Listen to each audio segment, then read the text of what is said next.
Hello. So I have missed the last few days, maybe a week now, of filming because I flew to Kiev on an overnight flight and um, sort of forgot to film the first day. I was trying to rest for an hour before going straight to the conference, and sort of because of that, just kept forgetting that I was even doing this. I intended to do it while traveling as well, but yeah, it just got tricky and forgot. And then when I got back, got lazy. Feeling incredibly unmotivated at the moment. I don't know. It's funny when I'm at the conference, I'm like all amped up and I'm talking to everyone and I'm so excited and I know and frustrated, particularly frustrated because it's so frustrating watching the same circular thing happen over and over and over again and still not seeing anyone thinking the way that I'm thinking and struggling to break through so that they can understand things the way that I see them, and the clarity and the simplicity of this solution. And never seeming to get there either. After long conversations, I often get people to the point where they're like, okay, then they finally get it. But even when they get it, they don't do what makes sense to me, which is, okay, then this is the one thing worth doing now. The world's got a significant problem with misinformation, the information age delivered on its promise, access to information, but with that comes all of the misinformation.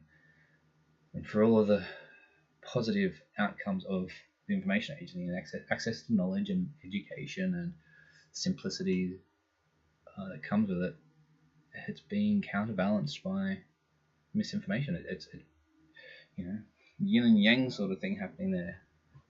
It's the bad that comes with the good, and so finding a way to ameliorate that bad, to reduce its effect without damaging the benefits of the information age, is possibly the most significant thing to work on right now. And we can see it playing out with politics. We can see it playing out with the consequences of community, and it's a global impact, this misinformation, and with the disinformation and the propaganda and the war, the information war that we are definitely currently in. I see lots of people focusing on that, and I didn't come at it from that angle. I came at it from the misinformation angle, the mistaken beliefs. And disinformation is working so well right now because it can so easily play into misinformed beliefs, into false beliefs, and play them up and use them to turn people against each other. So it seems like solving this is possibly the most important thing to do right now.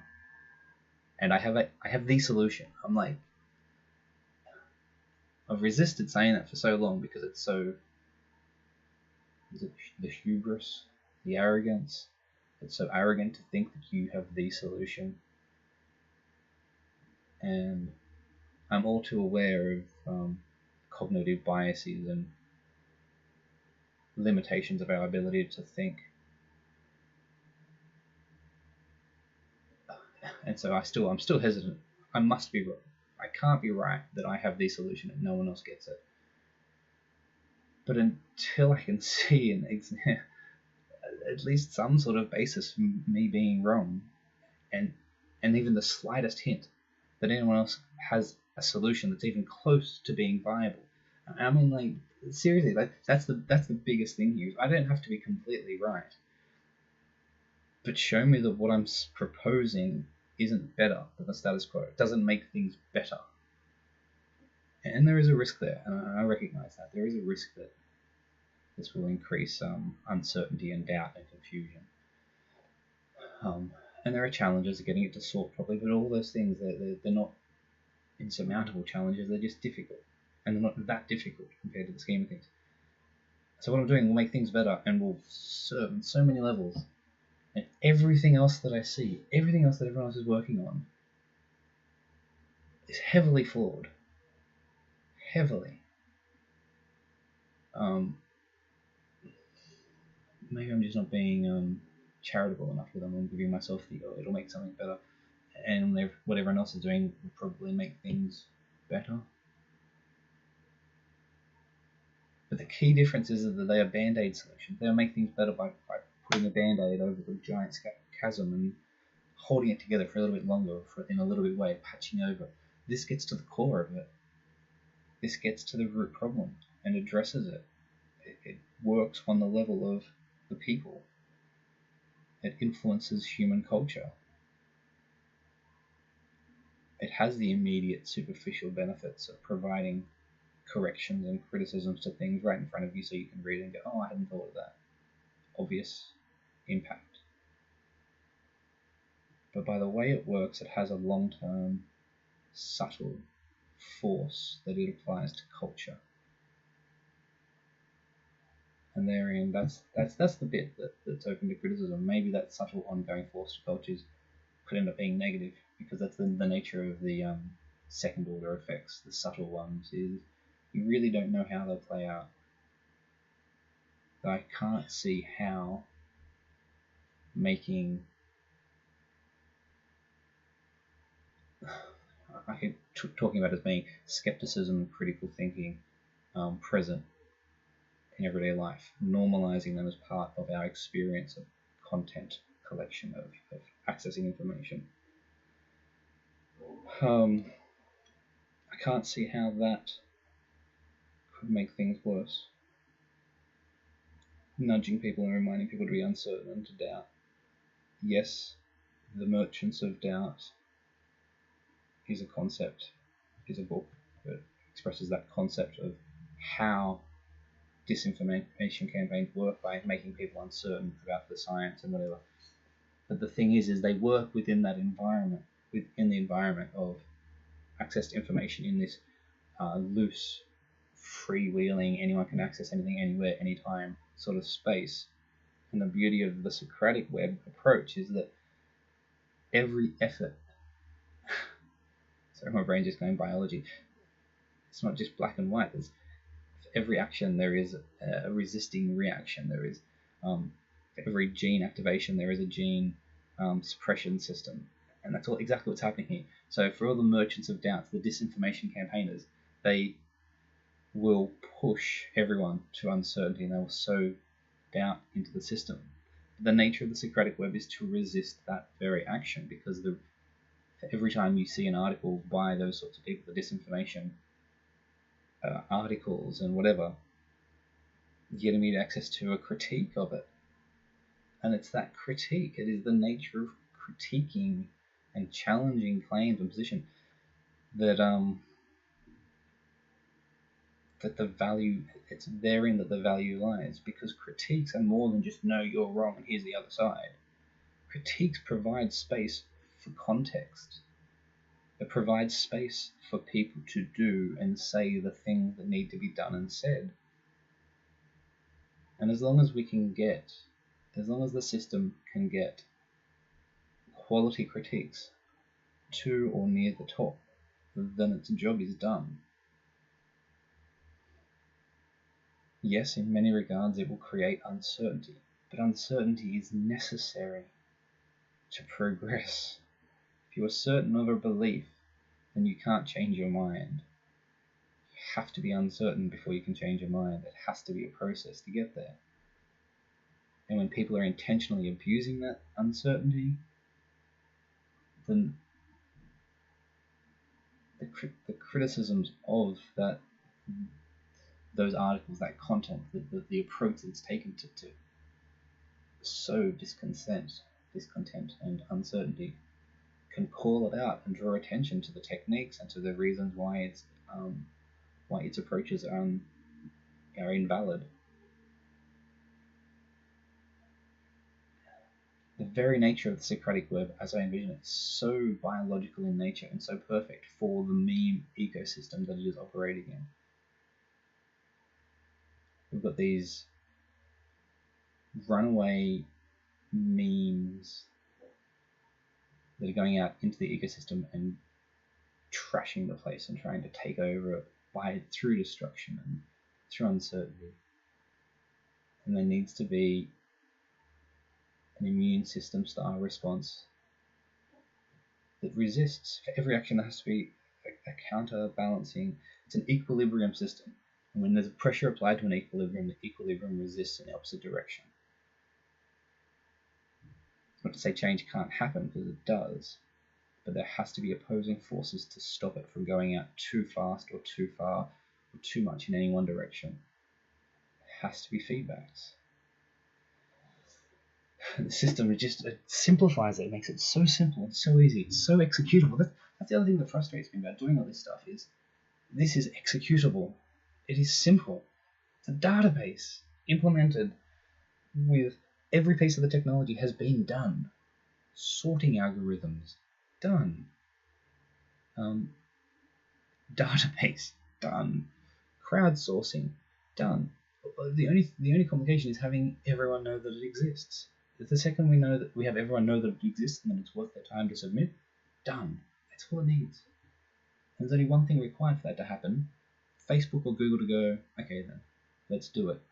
And they get the press that goes with that. Because when the press and everyone talks about the fact that Facebook is implementing a solution to misinformation and says all it is this, and everyone's talking about it and everyone's challenging and questioning because there'll be discontent about it, and that's fine because the system's based on it, people disagreeing, then everyone will know it exists. And everyone will know that if you write a critique, you want to submit it to the database because that critique potentially be put into Facebook and Google and your browsers directly on the content that you're critiquing, and you'll get traffic directly from the content you're critiquing. If you're going to take all the time of writing a critique of content, there's no sane person that wouldn't go, well, I'm going to ignore the opportunity to get the people reading the thing that I'm critiquing to see my article. I don't want them to see my article. Well, that's ridiculous. The whole thing is so executable, so simple, so doable,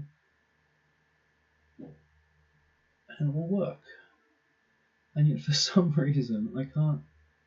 Every conference I go to about this, all the people that are working on it, the most I get is like, oh yeah, that's cool. Like, that's not the most I get. Some people get excited about it, but for the most part it's like people go, I get it, that's good. And then they carry on like, well, this is a big problem, I'm not going to solve it today. It's like, I've got the fucking solution. It's the solution. Why are we still wasting time on all these other band-aid solutions and all trying to come up with answers and trying to figure out what the problem really is?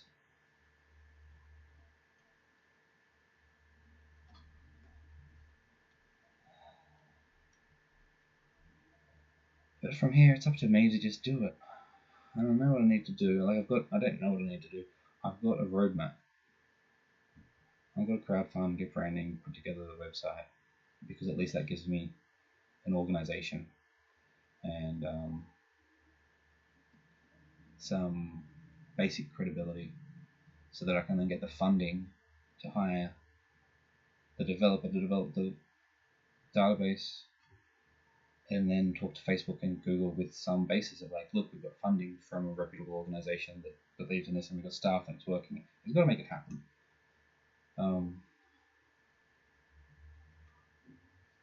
I'm sick of doing it alone. And I'm not completely alone. Like, I feel that way when I say it. Like Craig and Nava and lots of people have volunteered over the years with Rebecca. But for the most part, I'm doing this on my own, and it's frustrating. I lack contacts. I don't know. I can't help but just feel quite certain that I just lack the right skills, because I see, like I met someone at the MisinfoCons Claire doing the disinformation index, and they have these amazing teams of people that are all massive reputations and done all this stuff, and I can't seem to get together anything. And like I'm not actively trying to bring together a team, but that's part of the problem. I don't know how to make that happen, particularly when there's no money or funding. Like I can't pay anyone, so I'm like, it's not like I'm not saying, hey, anyone wants to work on this, come work on it. You want to take over, do it. Maybe that's a problem.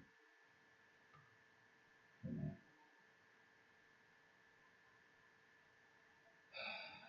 It's hard and tiring working on it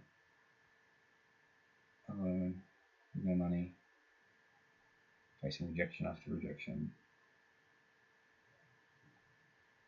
going to events which are about the very thing that you solve and having them go, cool, good idea, good luck with that, and then carrying on with whatever they're doing.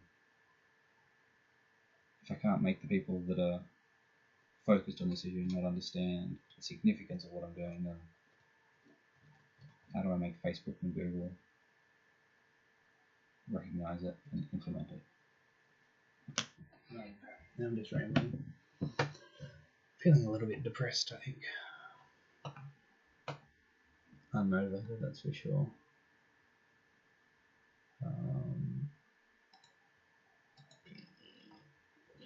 Bitcoin's going up a little bit, but not enough to be worth anything. Nothing's happening there. It's a bit boring. I'm a bit scared it's gonna actually not go higher than this and crash back down and go to new lows. That's just gonna be painful. Whatever. I've got to do a one-pager to give to people. Do I bother? I think I've got to do is a crowdfunding. I should do the crowdfunding. One-pager, crowdfunding. I kind of want to write an article. I haven't got any short intros to what the Socratic Web is. I've just got the long white paper. I really should make a simple "The Socratic Web is" article. But that's all destruction, really. Crowdfunding will do that. I'll put together all the documents and summary. I've already started. I'll probably need to rewrite it all from scratch anyway because things move on so quickly. And in the meantime, the internet here is just sucking on it, which is really pissing me off. It's annoying when simple pages don't load. Okay, I've rambled long enough. I've got to do the crowdfunding. Got to get shit done. Got to be productive. If I don't do it, no one will, apparently. Bye.